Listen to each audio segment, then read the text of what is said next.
Hey Suyash, can you hear me? Yes, Harsh, loud and clear. Okay. I think I can't tell you how glad I am to finally be on a call with someone from my own company. And I didn't have to say, could we quickly jump on a Teams call? Likewise. Yeah, I don't have to note down the minutes of this call and I don't have to draft you an email afterwards. Right.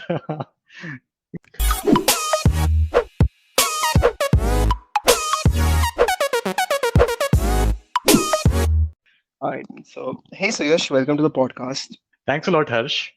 I think what we are doing right here might be helpful for a lot of people. Mm-hmm. And this is just me putting us on a pedestal so that if at the end of the day people think it's not worth it, they'll be convinced or they'll be gaslighted into thinking that, oh, you know what Harsh said, it will be helpful, so it must have been helpful. But Right. actually, I've had a lot of my close friends or people who I know who Mm-hmm. have raised concerns around whether or not they should do MBA and what value exactly does MBA provide and stuff Mm-hmm. like that. So I Mm-hmm. think we can clarify a few of these doubts. But before we go ahead, if you could just give a brief introduction. So the minute you say IIM Ahmedabad, they'll be like, oh, we should listen to him. Right, right. Thanks a lot for inviting me to this podcast, Harsh.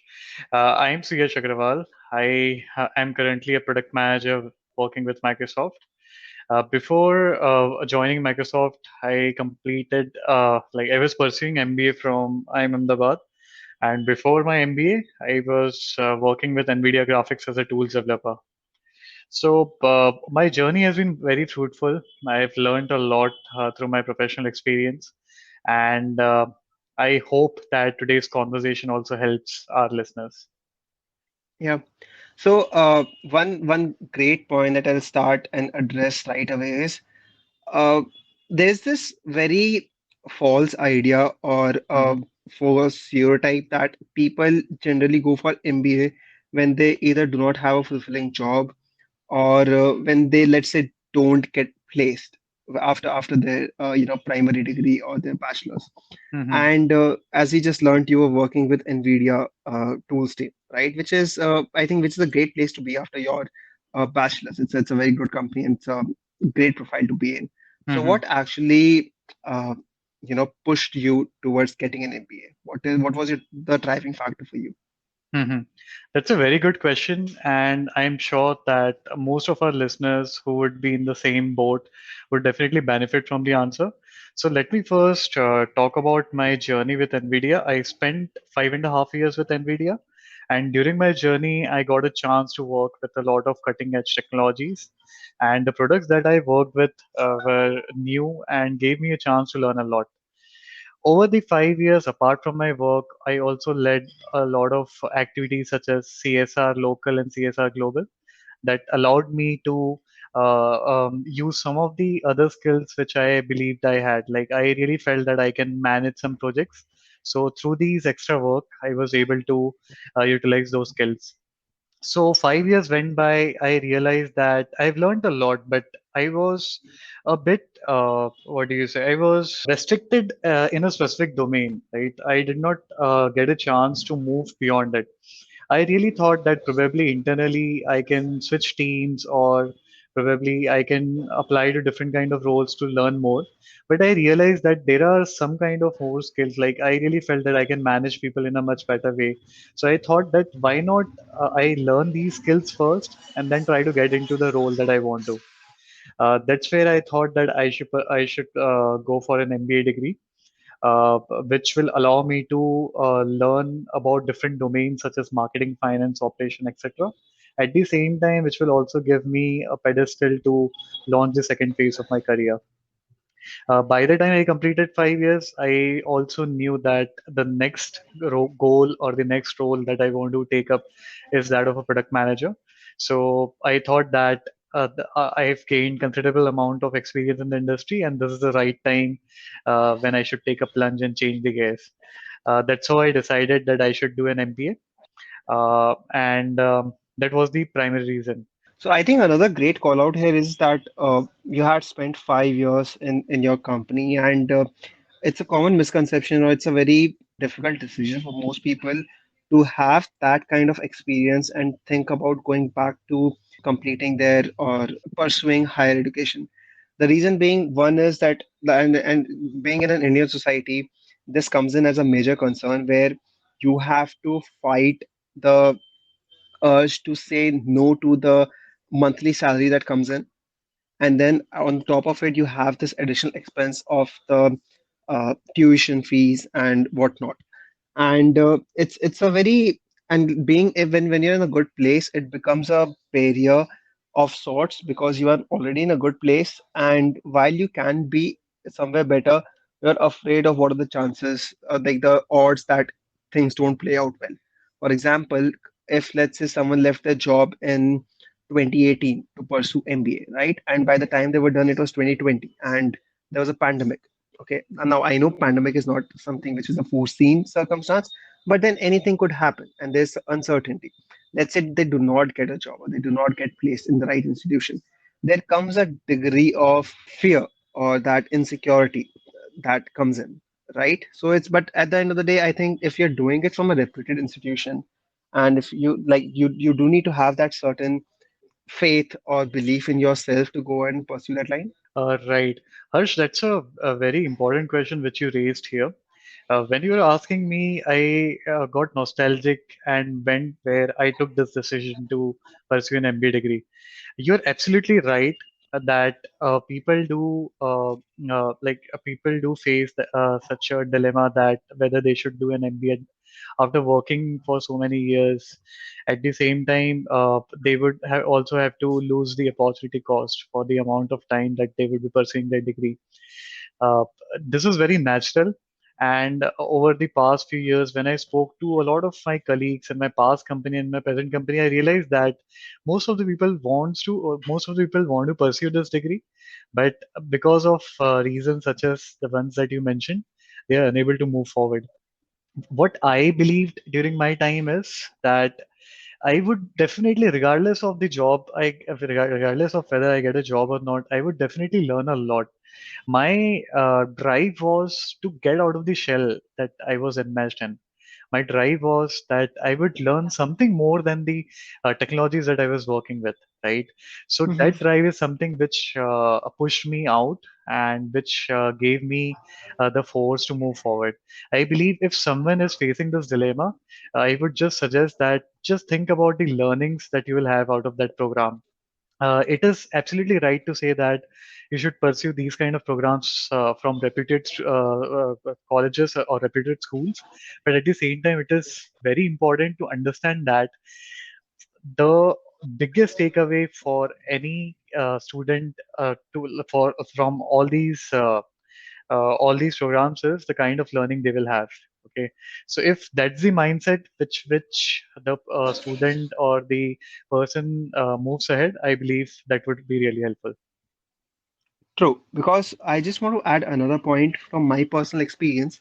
I've seen that getting into a particular role in a particular organization, if you have been working in, let's say, a different domain, it is very easy to switch domains. And I talked about this in my previous episode of my podcast, where I talk about the IT industry, the different roles that are there, the job qualification, the job responsibilities, and how to get out of that domain and switch to some other. Because I think it's pretty easy. Right now, I am Yeah, in a development domain, right? And I think you and I had a discussion, and it was it was stated at the very beginning that if I want, I can go ahead and switch into a domain that you are in. And I believe the domain that I am currently in was the same domain that you were in before you did your MBA. right, So, but at the same time, it's not just about the job, it's also about the learning that comes in. It's also about the head start you get in terms of knowledge and in terms of the organized behavior, the methodologies, the core fundamental concepts. It's very important and vital to have that. And until and unless you have that hunger, you understand the need of having that, it will all never seem right. You'll always be underconfident because you eventually you don't really know what you're looking for out of that particular course. I'll just take a step back over here because while we're talking about people who are in a particular domain going for this course, let's just talk about someone who's starting out, as in who has no prior experience and who's torn apart between either having a job or going for the course, or let's say they don't have a job at all and they don't see anything, because a lot of my friends and a lot of people who have seen, they went for an MBA just because there was no other path that they could go for, and this just looked right at the minute. So, what do you say about that? And how does an MBA, like, where does MBA come into that picture? Where should MBA come in that picture? That's a good question, Harsh. Before I answer your question, I just want to explicitly mention that everyone's experience is unique and accordingly their perspectives are fixed. So, whatever I'm going to speak next is primarily based upon my own experience of how I experienced the journey and at the same time what I heard from others.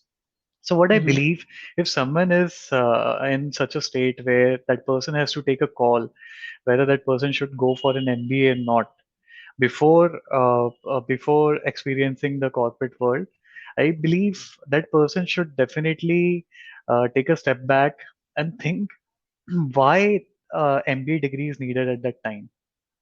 See, let me try to relate this to my own experience. I took a Hmm. decision to go for an MBA degree because I realized that I have learned a lot in my present work. At the same time, and I won't be able to explore the hidden skills which I could have used in my work, right? Going forward, I Hmm. won't be able to use them. At the same time, I also realized that there are specific kind of knowledge bases that I'm not aware of as of now. So all these things would come into the picture only when I go for a higher degree such as MBA. So that allowed me to take a decision, and that was definitely one of the best decisions which I made. So if someone is in the same boat where that person does not have any professional career experience, I would ask that person to first work with some company with whom in with work with that company where that person is really into, and then that person should take a call whether that person should go for an MBA or not. Before experiencing the work, I don't think so MBA would help because MBA is simply a means to get somewhere, right? But until unless that means is defined properly, then we can't go there. So that is something which is needed here. Absolutely. I think it completely resonates with me, knowing the influence I have seen that an MBA degree holds. And it's just that you are building on top of something else. And if you are just starting out scratch while you're learning a lot, you are obviously going for the managerial position first. Hmm. If you're going for an MBA, it's likely that you are going to be in a position where you'll be assigned a few duties, and you'll be either leading a program or you'll be leading a set of people, or there's a vision that you will have to uphold and people will have to follow in most cases, right? Hmm. So in that case, it's very important that you have that ground experience covered, because at the end of the day, if I look at any other folk that I have who's in a managerial role, the previous experience is never discarded. I've seen, be it a technical role, if we are talking about the industry that we are in, if it's a person who has done an MBA after his prior experience in an engineering field, it does come in very handy in making some decisions, because you're making more calculated and more informed decisions. You are, having a vision which is very practical. You are taking into account all the technical difficulties and all the Right. technical small technical blockers that might come into the picture, and you're very well Mm. prepared. So I don't think that knowledge ever goes to waste. But at the same time, it's I think it's like, but you can still pursue. But while if you do not have a choice, then MBA sits like a good option. Right. Absolutely. You touched upon all the right points, Harsh. What I believe here is until unless you're not sure about where you want to go, you shouldn't even think about pursuing all these degrees. Until unless you know how you want to traverse that path, you shouldn't pursue all these degrees. So I completely agree with you that the past experience is something, which comes in handy, but at the same time, your past experience is something that will allow you to make such a decision. Coming back, I see there are two more questions. Let me start with the first one. There are different types of MBA, right? There are different MBA specializations that are there. How to decide which one is the one for you if you're coming from an unrelated field? Because there are people, let's say, who are coming from who are just doing a BA in a specified domain, or let's say there are people who have just done a simple BCom and now they want to explore. So, what helped you in deciding which specialization you wanted to go for? And if someone else wants to check this out or explore more into this area, is there a guide that you would want to specify? Right. So, when it comes to choosing the type of MBA, one should first try to consider factors such as the number of years of experience one has, and the geography or the kind of schools one wants to pursue an MBA degree from. So these two factors were something which helped me take a decision and choose a specific MBA that I wanted to pursue.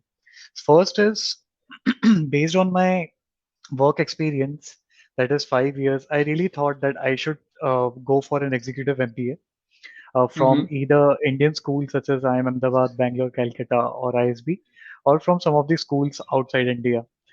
Initially, my plan was to pursue the MBA from foreign schools such as NUS or NCR. But later on, because of some personal reasons, I decided that I will do the MBA from India. And that's how Mm-hmm. I chose programs such as PGPX from IIM Ahmedabad, MBA EX from IIM Calcutta. Apart from the number of years of experience that helps one decide whether one should go for an executive MBA or for a 2-year MBA such as PGP, the second reason is geography. You should be very clear whether you want to pursue an MBA from outside India or from India. Based on that, you will have to take a call as to which kind of exam you should appear for and what kind of preparation is needed to move that path. So, in my case, after I decided that I want to pursue the MBA from India, obviously I had to consider the top choices, and that's how I chose the program that I pursued.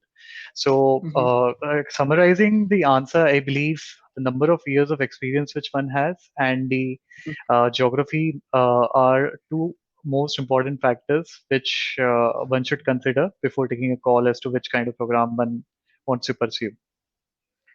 Right. So Hmm. that with that being said, how let's say someone has finalized that they want to go for an MBA in India, and they want to go for, let's say, the a 2-year program that they have, or like 1 year full-time MBA program that they have. Mhm. How do you, and then there are multiple specializations as well in each MBA, right?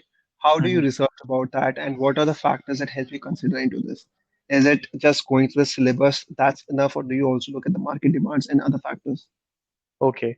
Apart from the factors which I mentioned earlier, there are many other factors which really help in deciding which program to choose and a specific specialization to choose.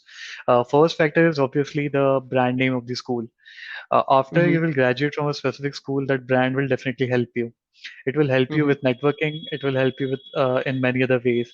The network which you develop in these schools is something that will help you throughout your life. And I've just graduated 8 to 10 months ago, and I'm seeing the positive effect of the network which I've developed. So I believe that's the biggest advantage. Apart from that, Mm-hmm. obviously, every school will have pros and cons. I don't believe in a philosophy where I would say one school is better than the other. So if someone is telling you that you should go for this school because it's the best school in India, then please try to move away from that thought process and figure out on the basis of the factors which we are discussing right now. So first is brand name. That will definitely affect the Mm-hmm. networking. Second is obviously the course curriculum.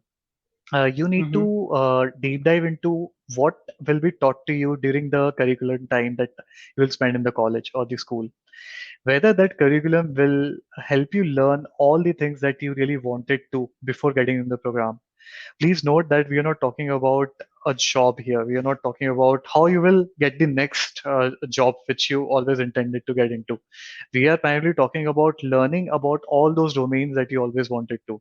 So the curriculum is something which will help you ascertain the quality of the program, and it will help you understand whether you will learn everything that you intended to.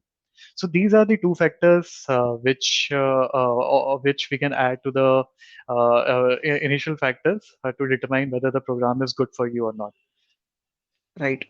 So that's, I think that precisely answers what I wanted to address. There is, and I see that you touched upon a subject about studying in India or studying abroad.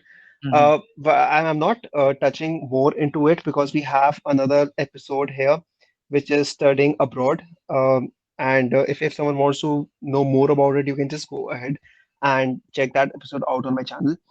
But the next question that I really want to address here is, which is, I think, which is one of the most confusing questions, and there is a lot of ambiguity in the answers that are present. And I see so many answers coming from people with zero or negligible experience that the answers just keep losing credibility over here. The Hmm. question being, when it comes to executive MBA or part-time MBA or online MBA, right? How do you make the choices there? And I'm not talking about full-time MBA here because being in the country that we are in, I think most people are very familiar with how full-time courses work.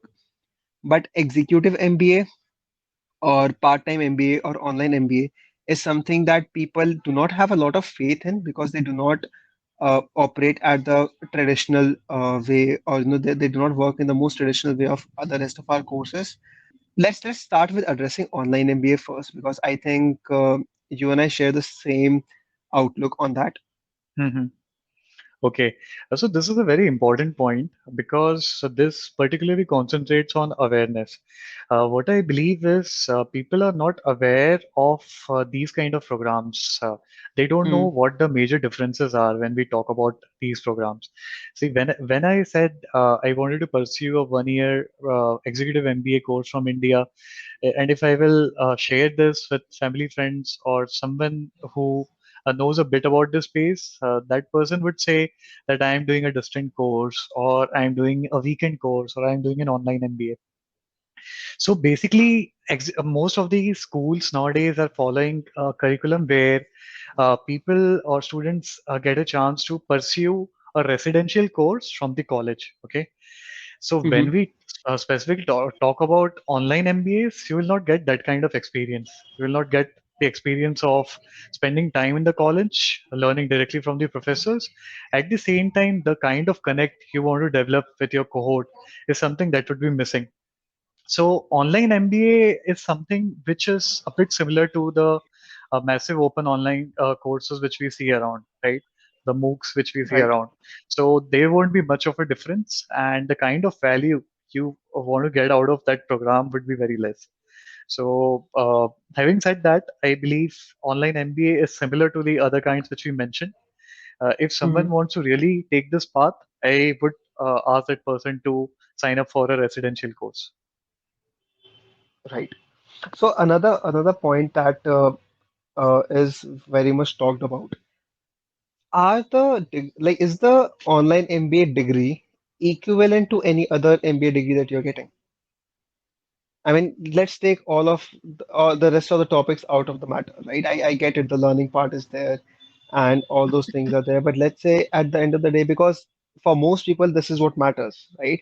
Your resume is being handed over to a person, they are screening it, they look at it, and they see online, they see an MBA that has been done in this particular mode of learning. Does that make a difference? I believe it does not make any difference. Hmm. If we consider a hypothetical scenario where someone uses the brand name of a school and let's say gets an advantage in the shortlisting process, right? But Hmm. what happens in the consecutive rounds is primarily based upon the learning which you will have in the college. So there would be so many factors, such as the kind of discussions you have your cohort, which won't happen in an Hmm. online MBA, right? So these discussions are something which add value to your overall learning. And when we talk about online MBA, this is something which would be missing. So even if you mention these on your resume or CVs, you might get a very short-term advantage, but in the long run, it definitely does not matter. Everyone knows that at the end of the day, what matters is your learning and whether you are using the learning which you got out of that course. So I believe most of the online courses misses this factor. Right. That makes sense. So, and let's get into the executive MBA because I think I've heard so many people say that executive MBA मत कर यार ये executive MBA वगैरह कुछ value नहीं होता है because people genuinely believe and I'm not kidding you when I say this, people think executive MBA is the online MBA.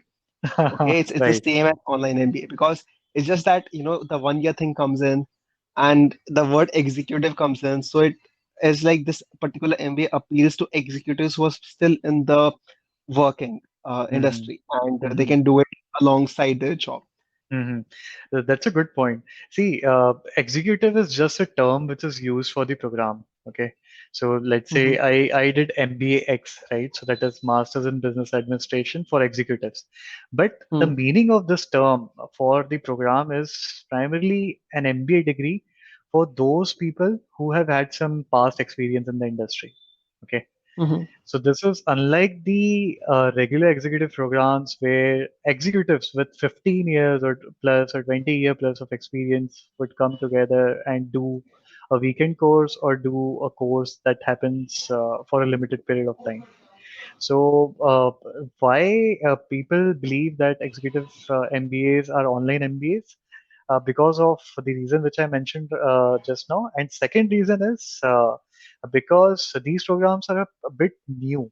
When we Hmm. talk about the duration for which this program have been there in the industry, I believe these programs are a bit new. All these programs Hmm. started in the early 2000s, and because of which there is a bit of a less awareness.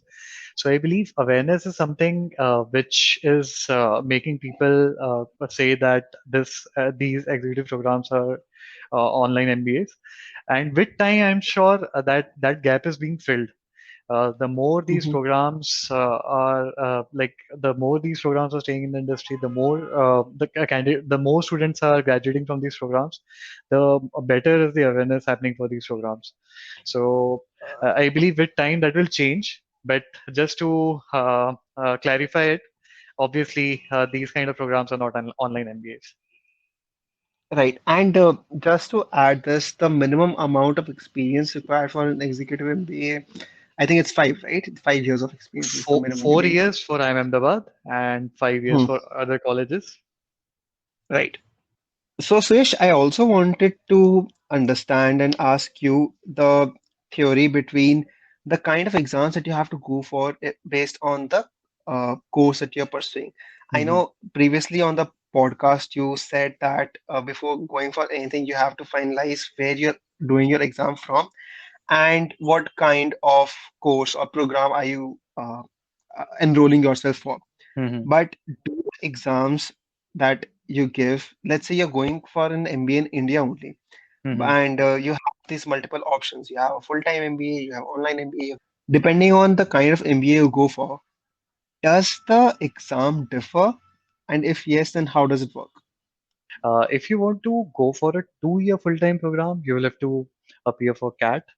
If you want to go for a 1 year full-time program, you'll have to appear for GMAT. So GMAT is the exam that you need to give when you want to pursue a full-time 1 year executive MBA program from India. Okay. Yeah. And is there a separate exams as well? Like, do universities conduct separate examinations for a special course that only their institution is offering? No, for 2 year programs, obviously some of the schools conduct their own exams, but for 1 year course, everyone accepts the GMAT score. And if you want to pursue the MBA degree from foreign business schools, then definitely you need to either give IELTS or TOEFL. That's an Right. addition to GMAT. Yeah. Yeah. So while we'll not jump, discuss more on the IELTS exams, Hmm. we'll be talking a little about uh, the comparison between GMAT and CAT exam in terms of difficulty, in terms of mode of preparation, and if you could just throw a little light on it, because I know you were also looking for um, doing your MBA from a foreign country, right? Hmm. So maybe you could throw some light on that. Okay, so do you mean to say that I should compare CAT and GMAT, or do you want Yeah, me to just throw some light on how to prepare for GMAT or go about it? I think we'll jump on the preparation bit a little later. But Hmm. let's look at the comparison first in terms of difficulty, in terms of the segmentation and Hmm. those things. Okay, so both CAT and GMAT are completely opposite when we talk about the exam structure and we talk about the preparation. During my time when I had to take a call whether I want to do a 1 year MBA or a 2 year MBA, at that time I compared both the exams and I realized that GMAT is a computer adaptive test. Okay, so the difficulty Hmm. level of the questions will primarily be based upon whether you attempted the previous question correctly or not. So the next question's difficulty level will be based upon whether your previous question was right or wrong. Whereas this Hmm. does not happen with CAT. CAT is Yeah, simply yeah, but and if I'm not wrong, CAT has negative marking, whereas GMAT does not have any negative marking. Uh, right. as far as the modules are concerned, I believe GMAT's quant is very easy, whereas verbal is very difficult. But if we compare those sections with the ones in CAT, I believe similarly CAT's quant is very tough, whereas verbal as compared to GMAT's verbal is a bit easier. So, at the end of the day, obviously, these things would matter completely upon the individual and his or her preparation. But having said that, if one is confident about cracking CAT's cons, I'm sure that person would be easily able to crack GMAT's con. Whereas if one is preparing well for the GMAT verbal, that person should be fine with CAT's verbal. So that's how I can correlate both the exams. With that being said, and I know that you were also going about your preparation while you were already, working with NVIDIA. And I think kudos to you, by the way, first of all, for managing both of these simultaneously. But then, how did you go about the preparation? There's no other sugar-coated way to ask this without making you look like the Sharma ji's kid. But if you could make the mode of preparation a little generic. Okay, makes sense. Before I answer this question, I just want to make one thing clear that before someone jumps into deciding whether one has to go for one kind of program or the other, obviously one has to decide whether one is comfortable with the exam that one wants to appear for to get there, right? So in this Hmm. case, also, I would say exactly the same thing. One should clearly understand what the exam is about, what the exam is testing you on, what the structure of Hmm. the exam is. So, if I want to list certain points as to how the preparation should start, I believe the first point in any kind of preparation would be to understand the exam in and out, Hmm. the overall timing of the exam, the structure of the exam, the pattern of questions asked, the kind of content which repeats. So all these things are very important to understand before one decides to start preparing for that particular exam, be it GMAT, be it CAT, or any other exam, before you know on what basis you're being judged on and what factors help you score high in that exam, you won't be able to make it there. So it is very important to understand the exam in and out. So that is the first step. Second step is to figure out what the right resources are that will help you ace that exam. Just like for CAT, you have websites such as Pagal Guy. For GMAT, you have one go-to website which is called as GMAT Club. So on Hmm. GMAT Club, you can find everything about GMAT, be it the exam structure, be it the past question and answers, test series, meeting with consultants, everything. So if you want to know anything Hmm. about GMAT, GMAT Club is the go-to website. So that is the Right. second point. You need to know which resources to access if you want to know more about the exam and prepare for it. Third is you need to know where you stand as of now and where you want to go. So let me share my personal experience here. After I came to know about the exam structure, the total score, and the dependency of the score, I figured out that to get into the schools of my choice, I need to score at least 700 plus out of 800. Okay, so Mm-hmm. that was my initial target score, and I realized early on that one has to first identify where one is at that point in time, and then that person would have to map the current position with the target position. And that's what I did. I first took the free mocks which are available on mba.com site. Mm-hmm. Those mocks helped me understand where I was, and that's how I tried to map my current level to the target level that I wanted to achieve. So third point is one need to understand the current position and accordingly map the current position to the target position. So after taking the mock, if one is getting an average score of let's say 600 or 650, and if the target score of that person is 750, then one knows that one has to prepare for XYZ amount of time to move from 650 to 750. So that's the third step. So let me first summarize the first three steps. First is obviously understanding the exam in and out. Second is identifying the right resources to ace that exam. And third is identifying the current level where you are when it comes to preparing for the exam.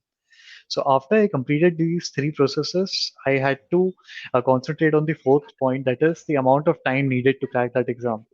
Since Mm-hmm. GMAT is primarily given by industry professionals who have spent some time in the industry, so it is given that they will have to prepare for this exam alongside their work. I was definitely in the same ship.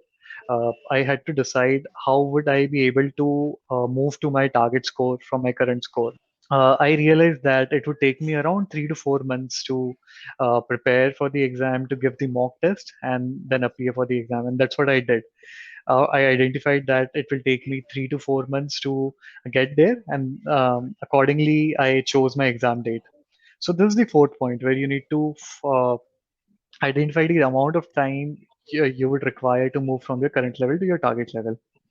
So these are the four steps which one can take to start their journey apart from preparation.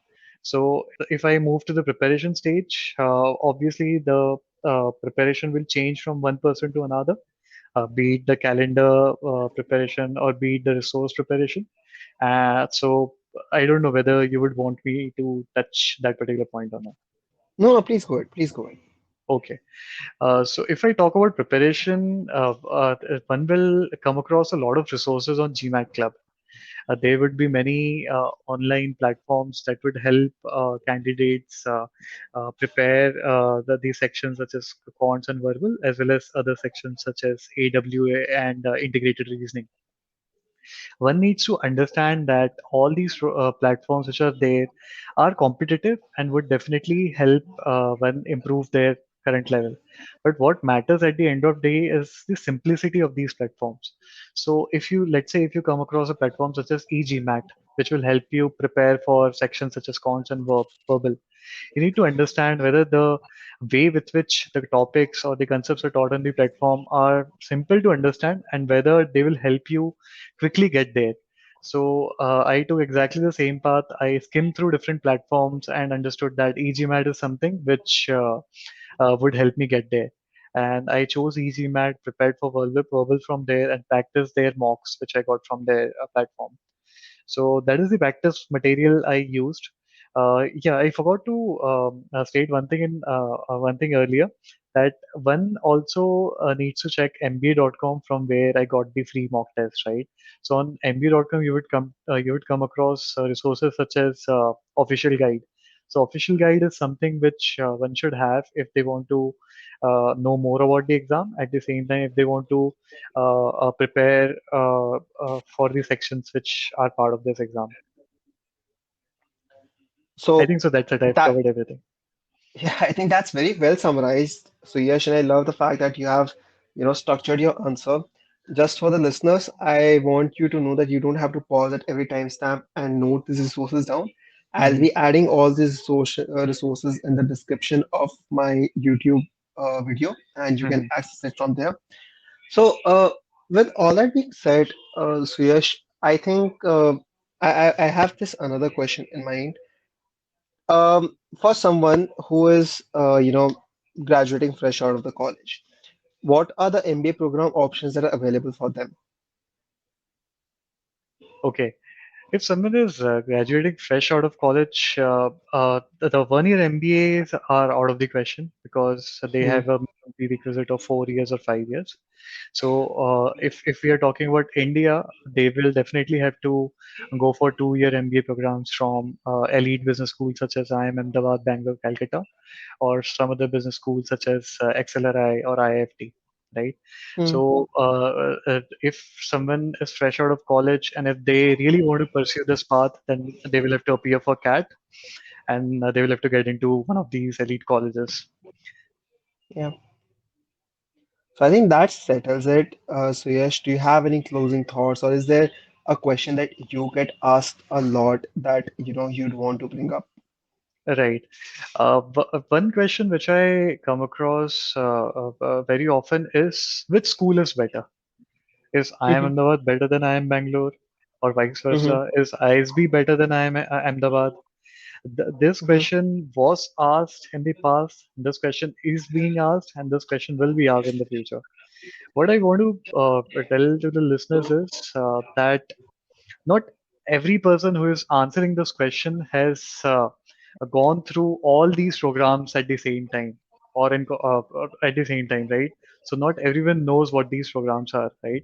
So I True. would ask my listeners to identify and map their requirements to the program, at the same time learn more about these programs. Every school will offer something different, and every school will have their own benefits and disadvantages. So there isn't any rule that Ahmedabad is better than Bangalore or vice versa. Every school is good. What matters is whether you are able to thrive there and whether you are able to make the most of the facilities which they provide to these students. Uh, uh, I also if one is clear that the curriculum is something which matches the learning needs of a student, then definitely one should move forward. So this is something which is asked to me very often, and I believe just don't listen to all those folks. Just focus on how you will benefit from the program and whether you can make the most of that program or not. I think one very important part here is the question itself, right? Hmm. Which school is better? Let's say someone comes up and says, if let's say someone comes up and asks if I am Ahmedabad is better than I am Bangalore. Hmm. I think the main part or the identifying the identifying word of this particular question is better. Hmm. What does someone mean by better, right? For example, for me, uh, a college could be better. Let's say if they are offering better placement options, Hmm. right? But doesn't mean that college has necessarily has good faculty or Hmm. better infrastructure or other options that I'm looking for. You Hmm. can get a great job out of, let's say, the worst college. I work at Microsoft and I studied in a college that had literally no options. I Hmm. was among two people who got selected at Microsoft. Hmm. You can't judge my college based on the job that I'm in, right? Hmm. It really depends on what is it that you're looking out of that program. At Hmm. the end of the day, if you're skilled enough, if you are, and I know that this looks like someone speaking out of privilege, but Hmm. it's the ground reality that if you have the skills, if you have the learning, if you have the enthusiasm and passion, things fall your way. Absolutely, Harsh. I agree with you. At the end of the day, everything depends upon an individual. If that person really wants to make it, that person would make it through any kind of school, be it elite schools or any other school. See, you will get resources in every school. It Hmm. completely depends on you whether you are able to use those resources in a right manner or not, Absolutely, right? absolutely. So that's the point. So thank you, Suyash, for agreeing to take time out for this. And to the listeners, I hope you enjoyed and I hope you learned something out of this or it answered the questions that you had in your mind. In the next episode, we're going to be talking about how to land a job, how to crack an interview, and the other things that follow alongside this, how to build a good resume, what to write in a resume. So stay tuned. Also, if you need more guidance and help based on where you are in your career and what you want to go for, or if you need feedback or advice on what you should do next, you can book a consultation call with Suyash. I have put a link in the description and go ahead and book your slot right now. So, until next episode, see you later. Bye bye. I mean, talk to you later. Bye. Hold up.